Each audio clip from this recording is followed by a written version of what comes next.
Well, it's funny that you say that because if you had met me when I was in high school, you would never, ever have thought that I would amount to anything.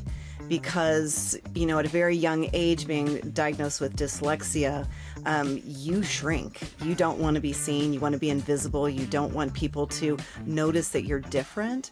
And so I never imagined that I would be in a space like this where I'm talking in front of people, I'm coaching people.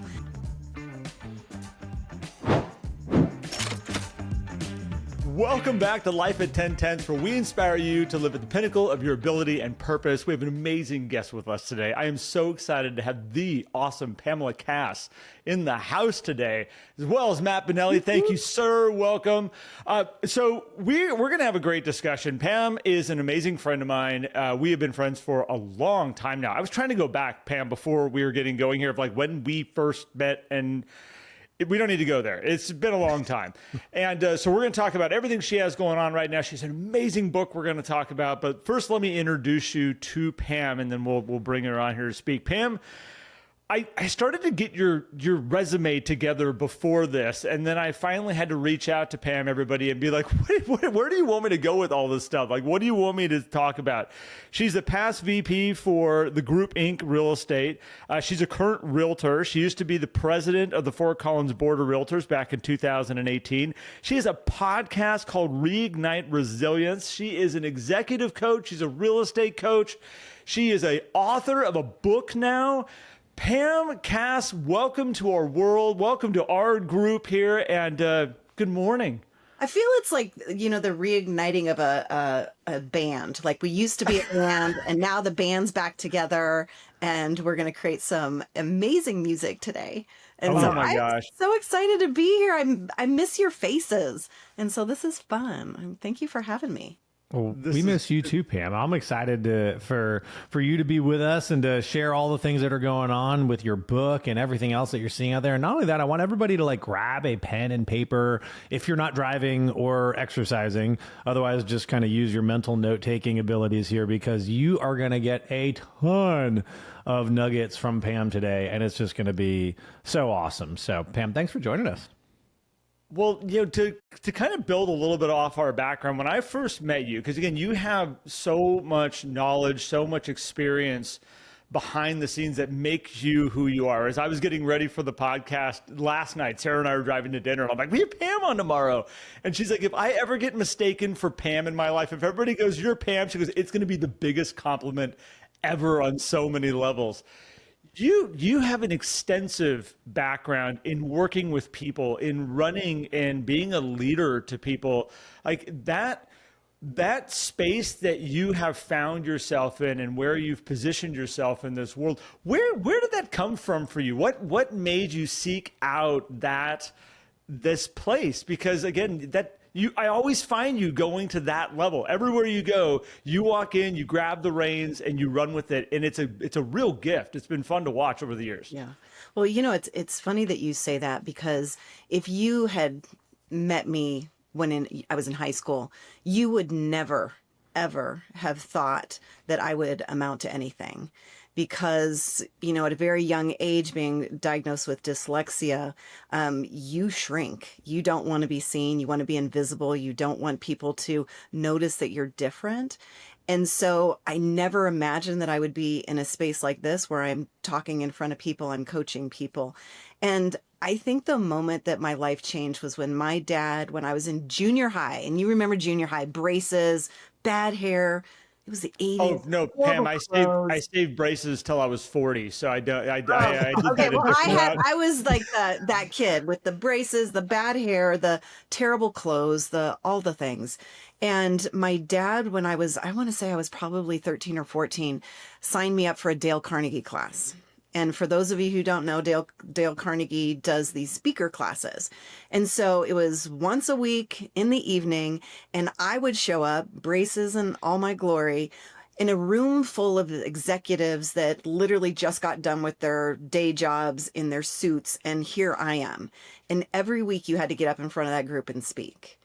and you learned that every week you had to speak about something that was a true story to yourself. And I'm like, I'm 13. I got no story. I've done nothing. And here you have these people, these execs that are getting up and speaking about like real stuff. And that transformation through that, it was kind of where I found my voice. And it wasn't until I got into high school that I decided that, you know what? I don't have dyslexia. I don't need special treatment. I can do whatever anybody else does. And what that meant was, in people that have dyslexia, you work harder because you want to prove that you're worth it. And so this whole belief that I try to outwork other people, or, oh my gosh, she does so much, it literally is a product of having a disability. You feel like you have to do more, be more, work harder so that you can actually just be at the level that everyone else is. Not that you're trying to be better, just that you're trying to just be the same. And that's kind of, unfortunately, it can cause to burnout. It can cause to a lot of issues.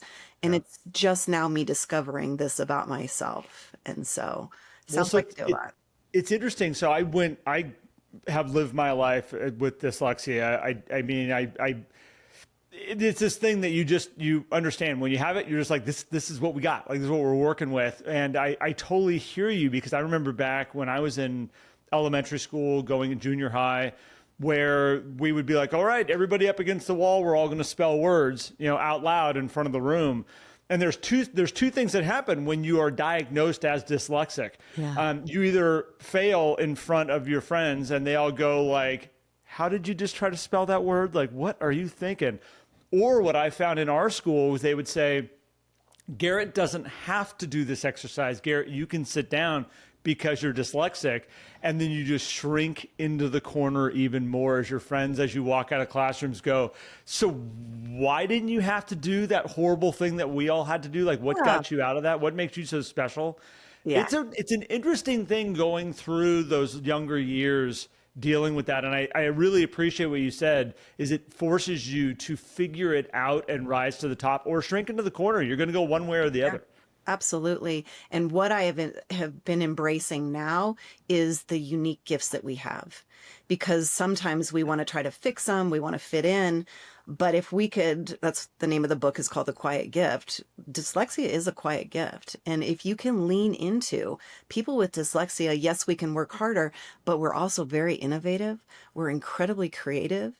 We have this ability to be empathetic towards other people. I think that's what makes me successful as a coach, because I am able to understand that everybody's got these unique gifts. We just need to figure out what they are.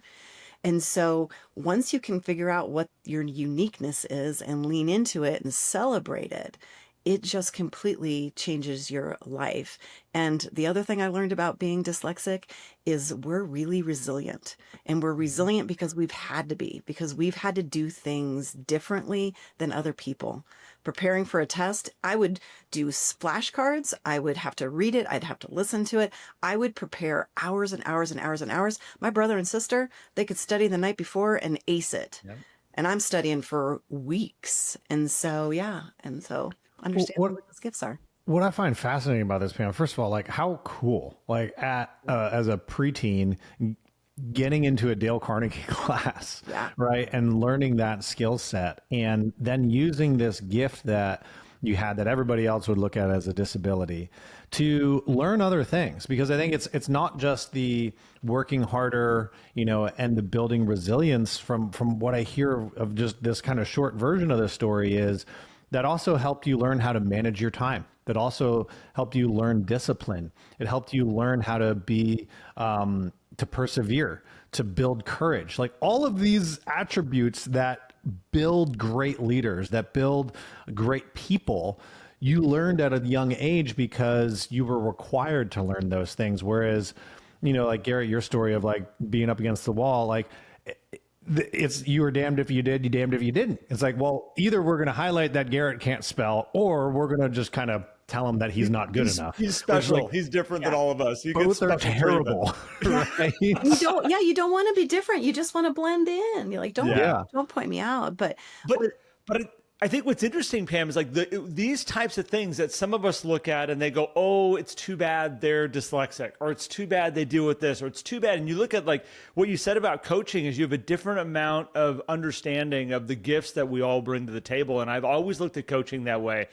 And it was so much fun having you in my world as a coach when we were doing that, because I think we looked at it very similar of like everybody's this unique thing. Yeah. And we got to figure out what your gifts are. And some of the biggest struggles that people have gone through is where the coolest stuff comes out of. And sometimes it's hard to understand that that's like the darkest times bring the biggest, best light out of the people if we can understand what it is and what we're looking for. Yeah. I think you have a gift for that. Yeah. Well, and here's what's interesting is when I stepped into leadership at the group, they wanted the managers to kind of rotate who was speaking at the Tuesday meetings.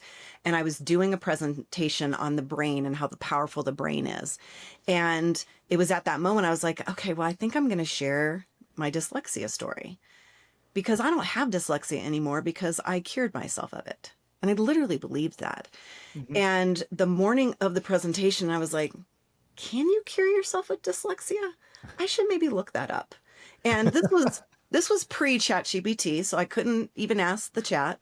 So I had to go to Google and I was like, can you cure yourself of dyslexia? And it's like, no. And I was like, oh, shoot, I still have dyslexia.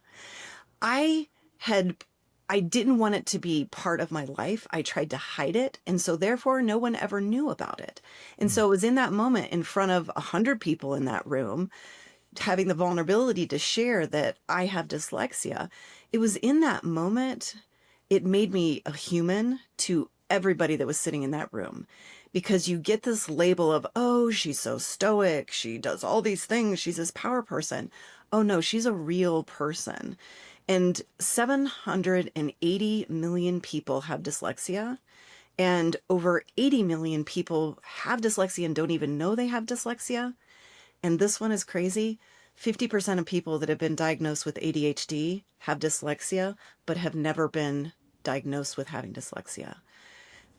So it's one of those things that if you are a leader and you don't have dyslexia, chances are there's somebody on your team that has some sort of neurodiversity, whether it's ADHD or dyslexia. If you can step into a leader that highlights those differences, you can build a team that is incredible. Well, the thinking outside the box, like, so could be people that have figured out how to make life work with like overcoming that. It's an interesting thing because they look at a problem and they go, okay, this might be difficult, but I think when you've come into like, I've figured out so many things in my life, I can figure this out too. Your level of creativity, your level of looking outside the box, of going, I'm probably not going to do this the way that you're going to do it. I'm going to do it my way, but I'm going to get it done. That ability of opening up that door, which I think everybody has, but when you've grown with dyslexia, you're more apt to opening up that door of like, I'm probably not going to do this the way that you did it. I watch this when I do projects. We're building or working on cars and things like that. And people are like, why are you approaching it from that way? And then like about 10 minutes later, they're like, I never would have done it that way, but you got it done. And you got it done either better or just as good as it would have been if I did it. But we came at it from two totally different sides. Absolutely. And I think that there's a lot of gifts around this. Yeah, absolutely. So Pam, you talk a lot about self-worth as well, not only in the book, but in a lot of your programming, coaching, and on your podcast as well, because I feel like that's the first part of getting to resilience, right? And with anybody who has a diagnosis of a disability and using words like that versus something like gift, how do we start to transition the self-talk so that we can see the worth in ourselves and see the value that is in ourselves, so that we're not overcome with something like dyslexia or ADHD, and instead we look at it as an opportunity or a power. And so then also then using that to see the worth in others, because we are all worth what we are for ourselves. And I think so many times we try to like level the playing field in terms of like, oh, well, if this person has this, that means they're different than this person, which like we all are different. That's the beauty of life and beauty of creation. So how do we start with that self-talk to work ourselves up? Because obviously it worked for you. Yeah. Well, that's funny. If we could cure on this podcast getting over self-talk, then we would all be gazillionaires. Maybe it's managing it because, Yeah. you could have gone to the Dale Carnegie thing and been like, I'm 13. I don't belong here. I'm scared. I'm not going to do this. And I've learned that I should not be in rooms like that. But instead, you came out of that with, continuing to work on things. And you've been through a lot of other tough things in your life too. Like, we're talking about one thing. There's also some other major things that you've overcome. Your level of resilience, I look at, I'm like, gosh, if I've been through half of the things that Pam's been through and come out with that same resilience, I would be very proud of myself. So how do we manage this self-talk? I think the first way to manage it is just the hyper awareness of it. I have to, on a consistent basis, when something happens, I have to check in with myself and ask myself, what am I saying right now to myself? And would I say that to somebody else? Would I say that to one of my coaching clients? And if the answer is no, then I say, then why would you say it to yourself? And I think that is the key with self-talk, is just the hyper awareness of what am I saying right now, because it's so easy for us to get in that spiral and that that death spiral of, oh, I'm not worthy, I don't deserve to be here.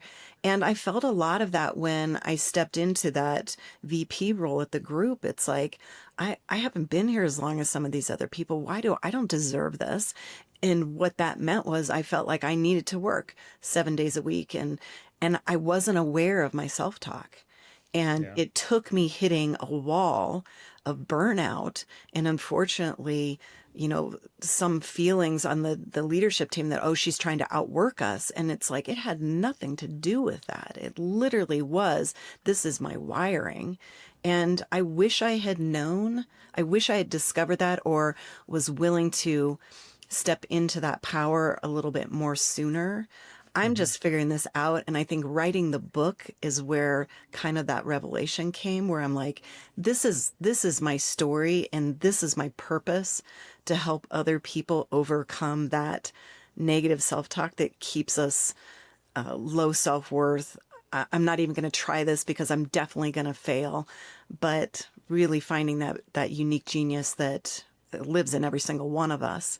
And if we can lean into that, life can be amazing, and the difference you can make in people's lives is huge. Going down this path that led you to the book, which we're going to get to here, you teamed up, and I shouldn't say you teamed up, because you and Natalie Davis have always been attached at the hip. Natalie Davis is somebody that we will introduce you all to. Natalie Davis at some point here in the near future, because she's a dear friend in my world. But you and Natalie, when I first started hanging around you, I would all of a sudden call you and you'd be like, oh, we're in Mexico right now. And I'm like, who's in Mexico? Oh, Natalie and I are in Mexico. We have our business planning retreat down here that we do every single year. And I would get a picture of like margaritas and books and all kinds of stuff. And I'm like, what? You guys are working? Oh, yeah. You guys are playing. Yeah. But you and Natalie, it was so fun to watch you over the years, strategize and grow and write content, write courses together, and just build and build and build. And you guys just resonate off each other. That it was fun with our transition that happened about a year and a half ago now, to watch the two of you go, we're building something together. And you immediately went off, at least from the outside, what I got to watch as we were all kind of finding our paths and finding our ways. You two immediately went off and started your podcast of Reignite Resilience. Yeah. And that has led to this book. Tell me a little bit about your relationship with Natalie that said, this is my person that I'm going to do this with, and we're going to go down this path, because you've interviewed some amazing people. You've created some amazing content. I know there's a lot there, but what led you down this path of starting that podcast?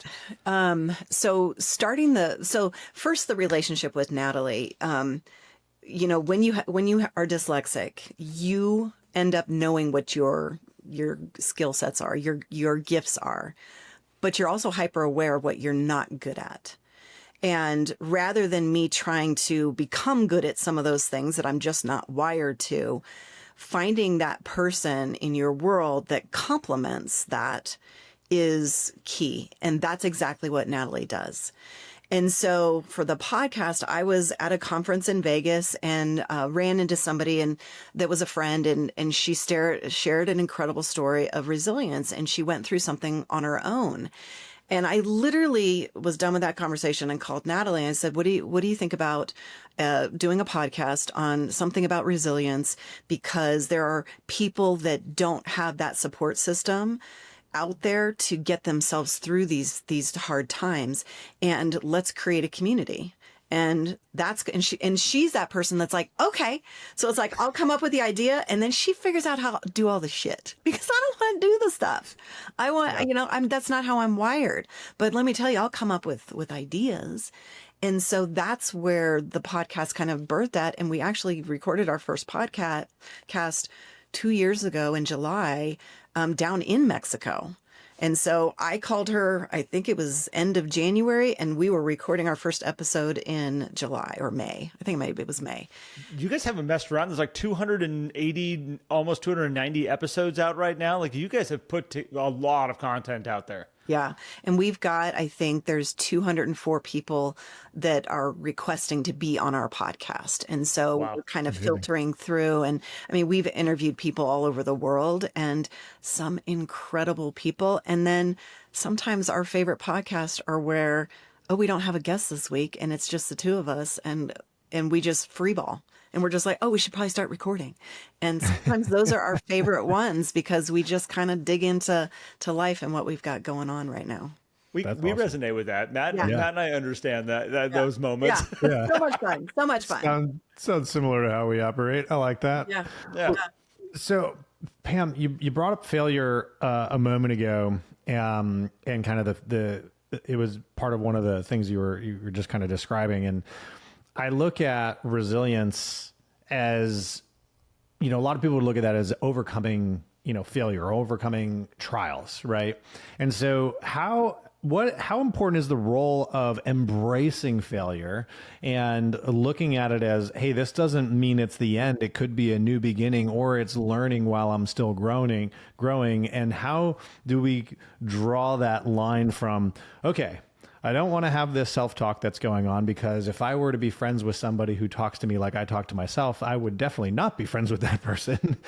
To now I need to embrace challenges and failure and pull those in.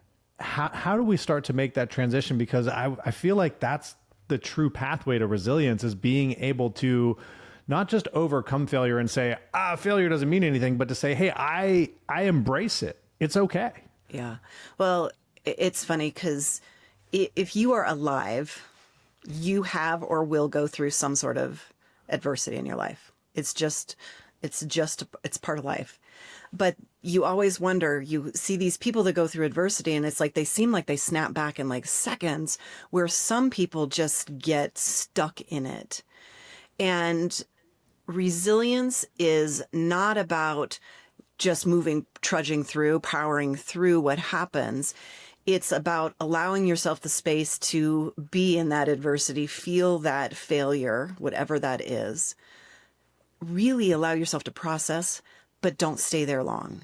Mm-hmm. And so the week that in Colorado, we had it was the week of 9/11, so last month, where we had a school shooting, an assassination, and the 24th anniversary or 24th anniversary of 9/11. It was a rough week. And I found myself in this death spiral of social media, and I got to this dark space and I was like, whoa. And it was the awareness.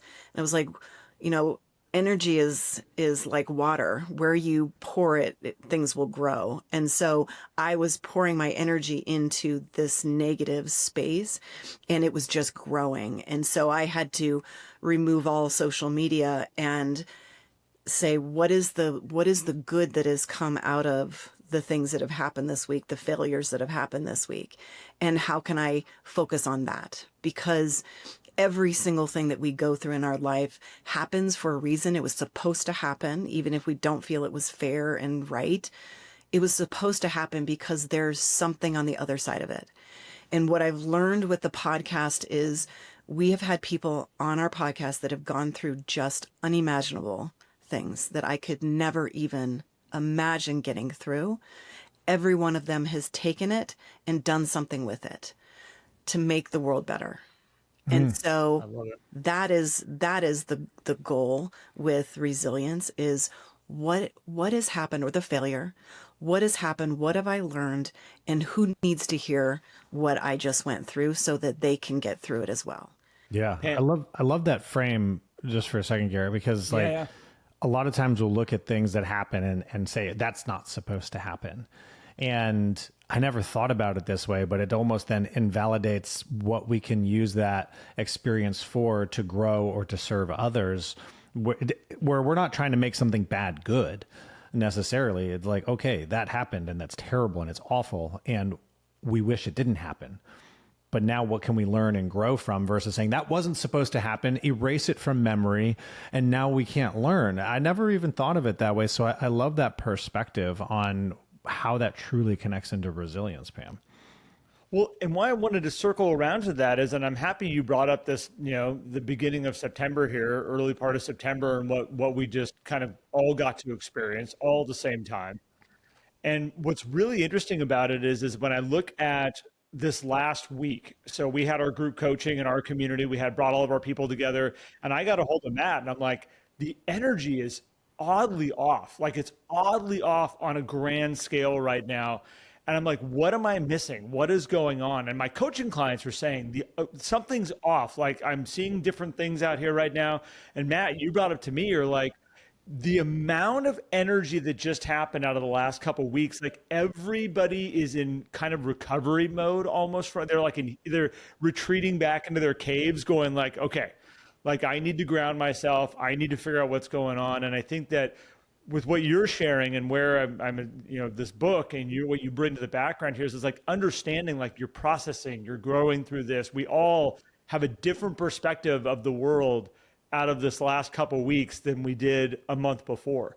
Yeah. It's an interesting thing to take and go, what am I learning? How am I growing? And take that side of it rather than this happened to me. Yeah. And it's a different mindset shift around that. Yeah. It's so funny you say that because the Monday after, and I remember what day that was, it felt like a COVID day. Like I felt like nobody was out. The school parking lots were empty. I'm like, I actually called somebody. I was like, is today a holiday? Like what's going on?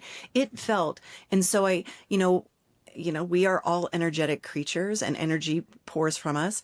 And I think the world that week, the energy that was pouring out, good or bad, I think it literally impacted everybody on that Monday, just like it did when COVID was happening. Yep. It was the energy you felt when you went outside. It was like, this is weird. It just felt weird. And so the only message, I mean, I guess I would encourage people is that when you're going through something, allow yourself the space to feel it.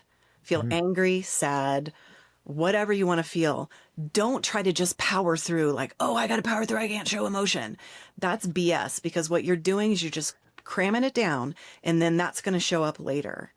Yeah. You got to have the space to allow your heart, your soul, your body to just feel it. Just don't stay there long. Yeah. Make sure that you have some sort of a trigger, whatever that is, to get you out of it quickly. Like whether it's, I'm going to go meditate, I'm going to take a nap, I'm going to call that friend that's going to make me laugh with inappropriate jokes, whatever that might be, just do something that's going to get you out of it so that you can find the purpose. I just had a coaching call yesterday where it was like, understand who your high positive energy people are in your life. Because when you understand who your high positive energy people are, you can say, okay, these are my go-tos. These are the ones when my energy gets whacked, it's a weird spot. Like I know I can go talk to these people and the only thing they're going to give me is high positive. That's what I need from them right now. And a lot of people don't necessarily know. They go to who feels safe or who they can commiserate with. And sometimes that will take you down the rabbit hole where you don't want to go. Then you're all on the drama train together. Like, yes. Commiserating about it. And I was like, I don't want to go down that train.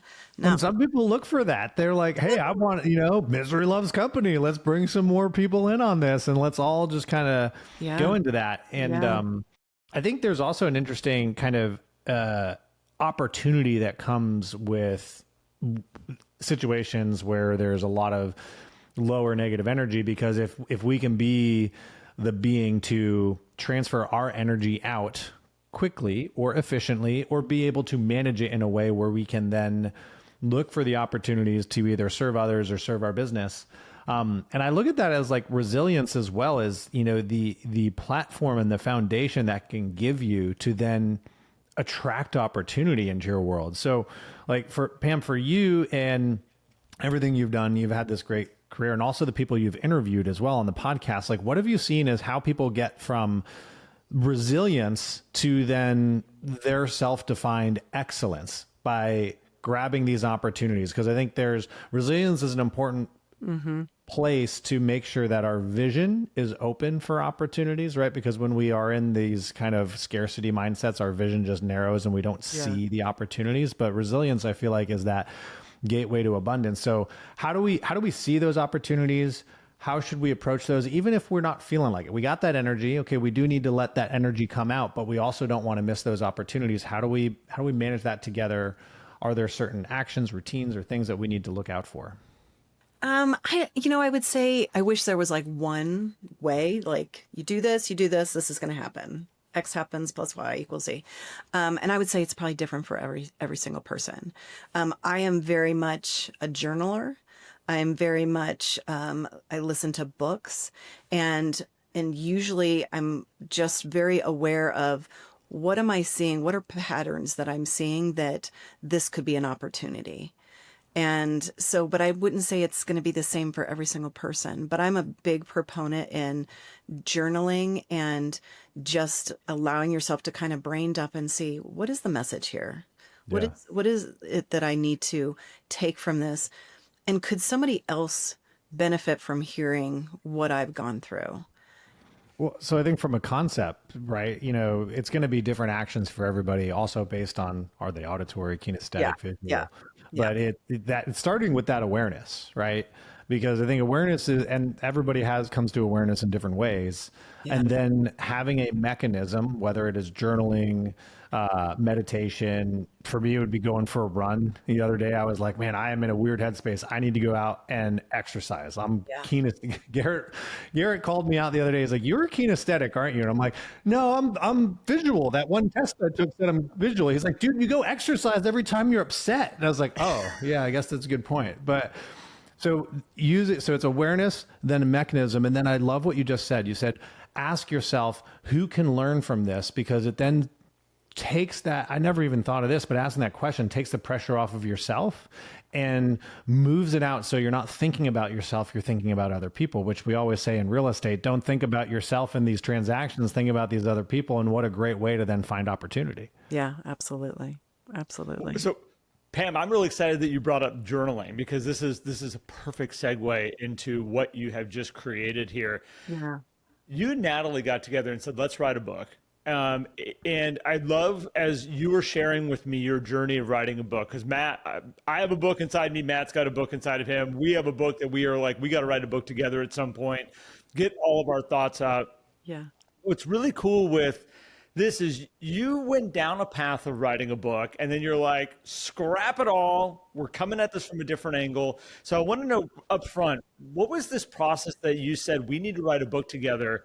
And then let's talk about what you guys have created, or what you have created as your first in this series. Yeah. So it's so funny. I've, like you two, I always had a book inside me. I'm like, there's a book in here. Someday I want to write it. And I think part of it was I want to leave a legacy for my kids. Even if nobody buys it, it's a legacy that they could read it and then you kind of live forever. And so I went to Natalie because I was afraid, oh God, I'm going to write a book. I'm not going to be able to do this. Nobody's going to want to read it. So I got to partner up with somebody, because then it'll be okay. Because then two people fail, not just one person. And so I called her. I'm like, I think we should write a book. And she's like, okay. And so we started writing the book, and it was going to be almost like a roadmap for resilience. And we were going to take stories from some of our interviews and have chapters that were on different things like self-worth and dying or death and suicide and all that. And so we wrote probably about 64 pages. And one of my coaching clients sent me a book called The Energy Bus. by John Gordon. It's a great book. Yeah, and well, it's not on Audible, and as a dyslexic, it's got to be on Audible because it's easier for me just to listen to it. It used to be on Audible because I listened to that. I used to do a book every week, and I listened to the Energy Bus. So it's somewhere out there, Pam. Okay, so anyway, I got this book. I don't have it on Audible. I'm like, well, I better read it, and so I started reading it. And for those of you who don't know, it's a part of a book series, and it's written like a story, but it's got a message in it. And so it was in that moment, there was a light bulb, and I called Natalie and I said, hey, because we stalled on the book, 64 pages. I'm like, I just don't feel like this is my book. And so I called her and I said, hey, what do you think if we scrapped it, threw this out, and we came at it as a series of books, each one kind of having a different focus, and it's written more like a story. And she goes, well, I don't know how to do that. And I was like, how about you let me take a stab at it? And she goes, all right. And she was heading on vacation for an extended period of time. And so I started writing, and it literally just poured out of me. And I wanted to do it so that it was not only a story, but it had a little bit of external stuff. So I wanted it to have a journal in it that would show up, and it would show up at times when the main character needed it to show up. And I wanted the journal to come from somebody. And I wanted it to come from somebody that wasn't a real person. It was somebody that showed up when this main character needed them to show up, that always had some words of wisdom and some sort of a prompt, a question that they would ask for the main character to really have to reflect on. And so the journal came from this character, and it was a tattered journal, and it would disappear, and then it would show up when she was going through a struggle. And when she opened it, it always had the question at the top of the page. And so inside the book, there's all of these journal entries. And the first journal entry is when she's very young, and it's written like a dyslexic. It's misspelled words, but it's how a dyslexic would have written it and read it. And so that's kind of how. And so this story is from when I was very young. We lived in Massachusetts until I went through college. And so then I'll start writing the next book when it's, when I'm getting into my marriage.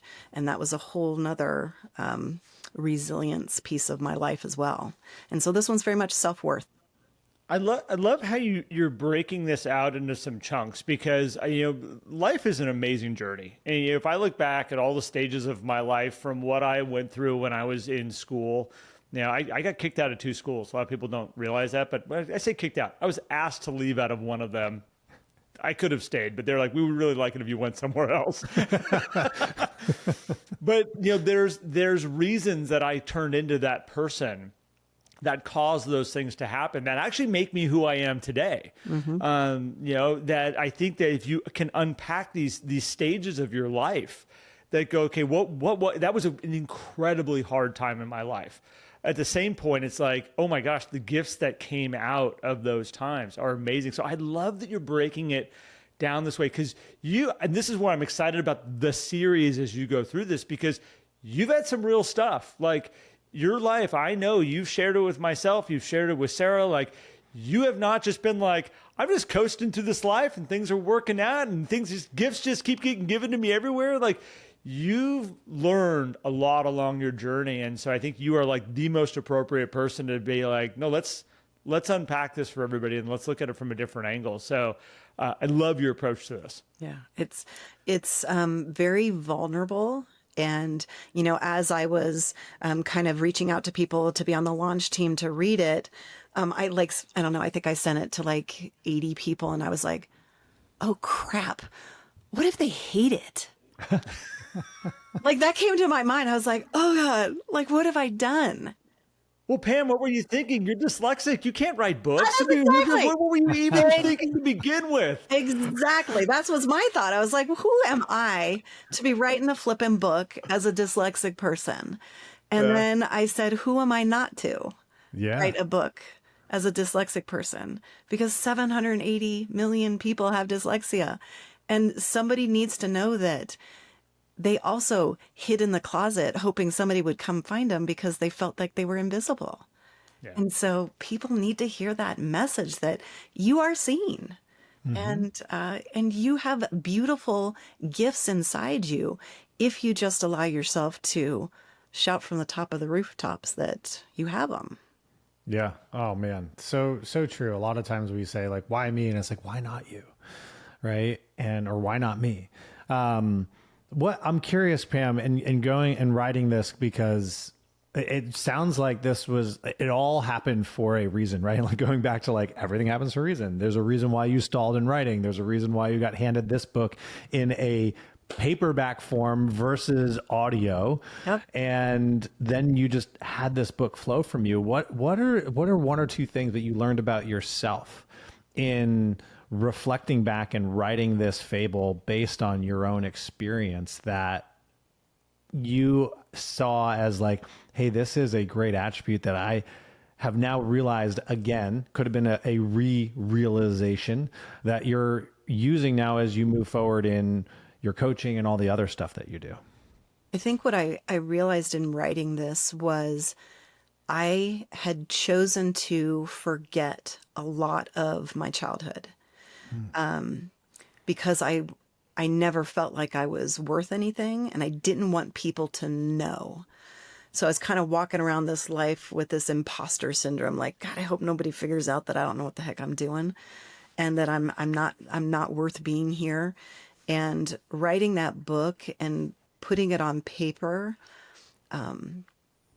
was I would say a beautiful experience, because it allowed me not only to remember how great my childhood really was.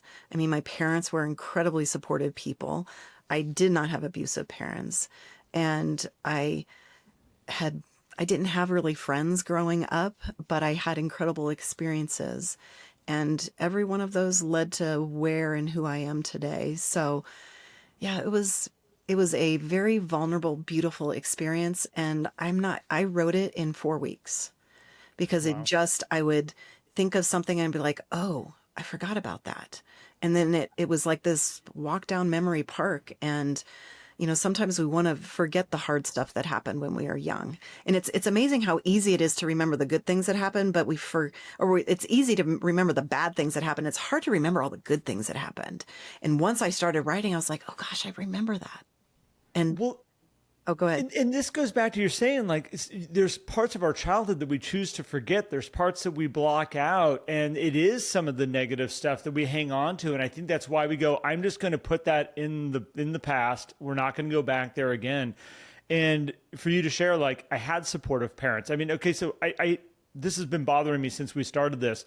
What made your dad go, I'm going to put her in a Dale Carnegie class? Because I grew up with a dad like that. My dad was dragging me to Tony Robbins. My dad was pulling me into all these different directions, and I was traveling with them and being on the road with incredible speakers, incredible people. And to have that opportunity for your dad to acknowledge Dale Carnegie and put you in that room, what an incredible gift. Oh, absolutely. And I joke about it, but I mean, we would do a road trip every summer from Colorado to Ohio when we moved to Colorado, and it's like 22-hour drive. And of course I would have my little Walkman, battery operated, and it would always run out in the first, few hours. So what we got to listen to wasn't music. Every once in a while we'd listen to some folk music, which we used to make fun of my dad. It was listening to Stephen Covey and Dale Carnegie on cassette tapes, hour after hour after hour. So my dad was always into that. And I think that's why I'm such a voracious learner. I just want to read books and learn more. My dad took me to it because he recognized the shyness. Like, I would never speak up. I literally wanted to be invisible. What? I've never met this person who never wants to speak up. Who is this Pam? I know. What have you done with her? You can blame my dad. You can. I can't blame get you my to be father. quiet now. Like, Wow. Why did I volunteer to be on this? we love you for it. This is what makes Pam Pam. Like, I know that there's nothing hiding underneath the surface. If it's on your mind and it's something that you're like, this needs to be put out, it might hurt people's feelings. I know this is what things I love about you is you're just like, here you guys go. I'm going to say it, and it might hurt, but it's one of the things I appreciate the most about you. Yeah, and not everybody's going to like me and want to be friends with me, and that's okay.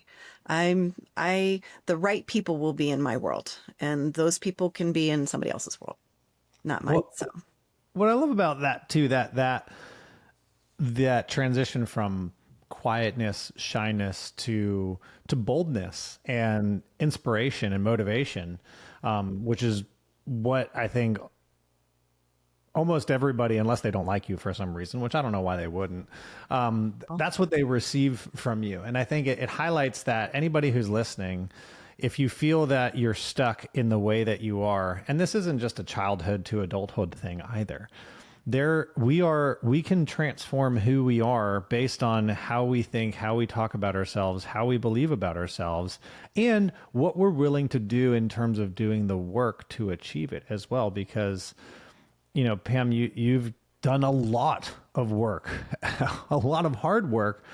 But nobody can escape that. I don't think anybody can escape the hard work. There are certain talents that we have, which, you know, maybe that gives us a leg up over somebody else who may not have that talent, but that does not then abdicate us from the responsibility of applying hard work to that to bring it to what it can be. Because I believe we all have a best that's within us that if we work hard enough, we can achieve. Yeah.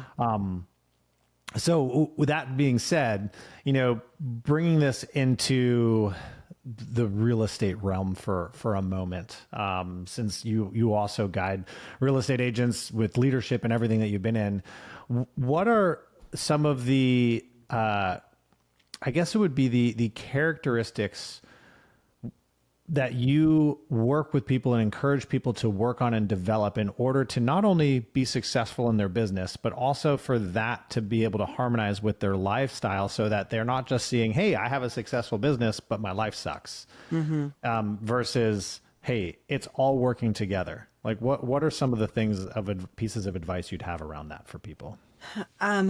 Gosh, that's such a great question. It's a powerful question, and it's such a specific journey for each one of us.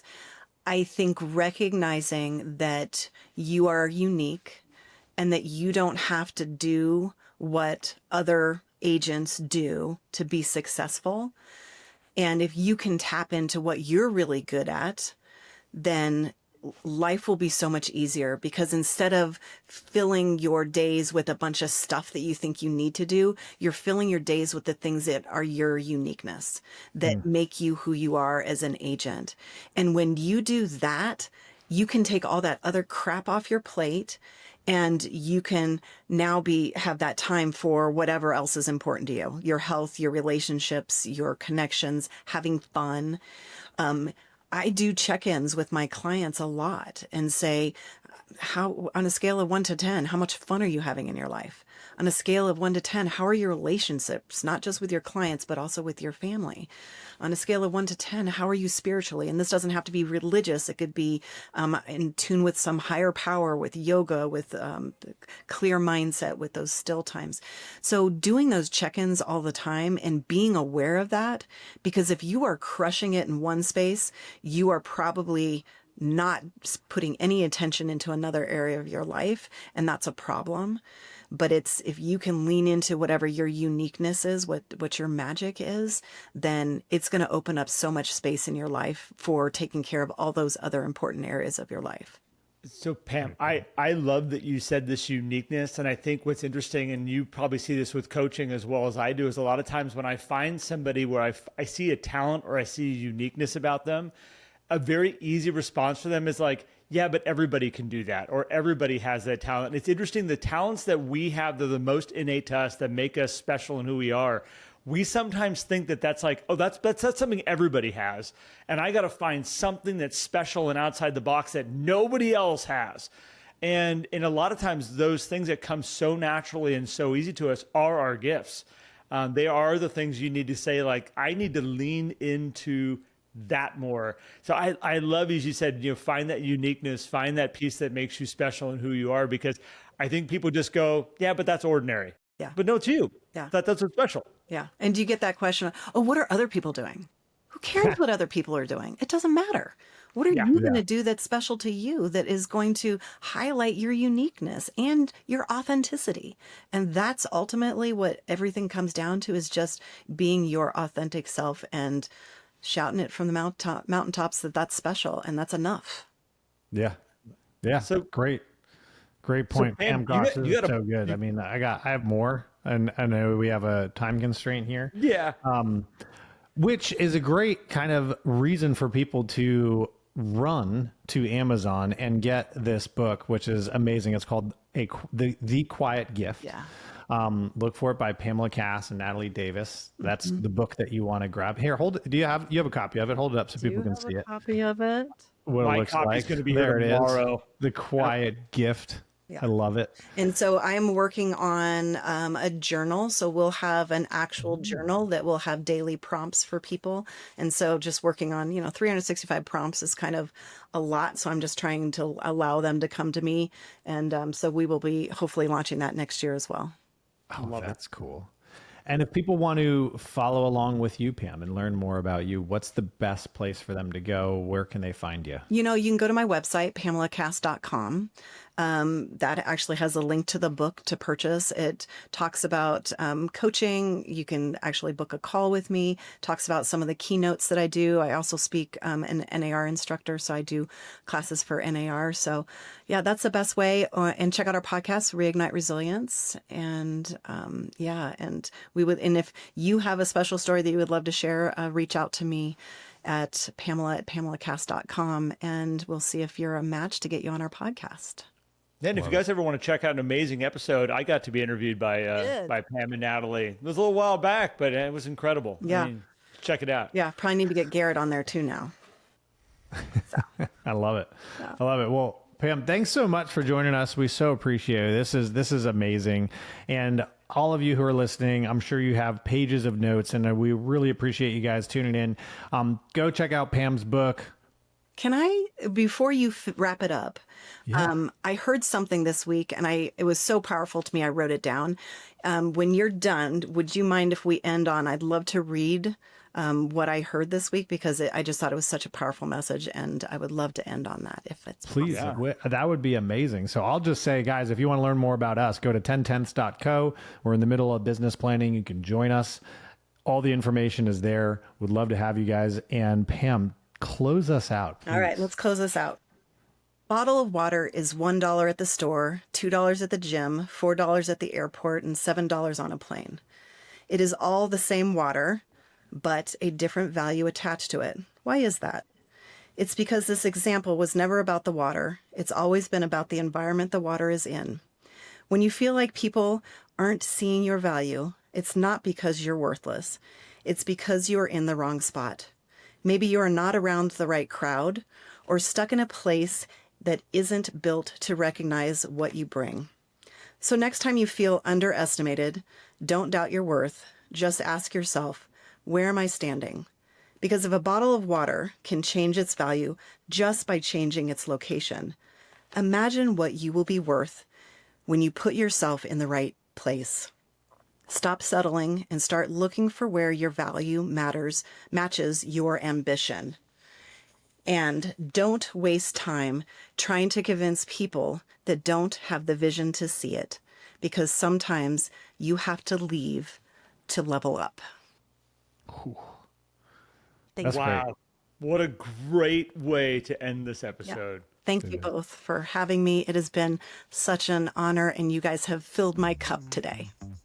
Well, Pam, thank you, Pam. We echo that, because you've definitely filled up ours as well. So we'll take care. Thanks, Pam. Take care, everybody. We'll see you on the next one.